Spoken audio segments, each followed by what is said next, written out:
পড়ছি কবি সুকুমার রায়ের রচিত কবিতা জীবনের হিসাব লিখতে বোঝাই বাবু মশাই।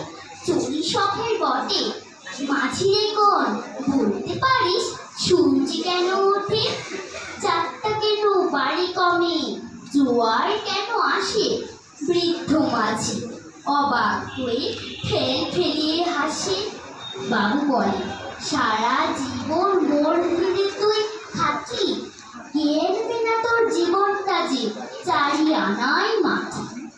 খানিক বাদে কহেন বাবু, বলতো দেখি ভেবে, নদীর ধারা কেমনে আসে পাহাড় হতে নেবে? বলতো কেন লবণ পোড়া সাগর ভরা পানি? মাঝি সে কয়, হারে মশাই ও তো কি আর জানি। বাবু বলে, এই বয়সে জানিস নি ও তা কি?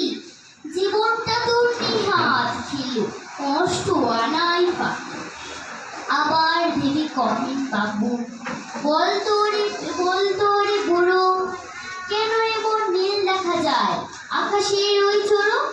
বলতো দেখি সূর্য চাঁদে গ্রহণ লাগে কেন? বৃদ্ধ বলে, আমায় কেন লজ্জা দিচ্ছে কেন?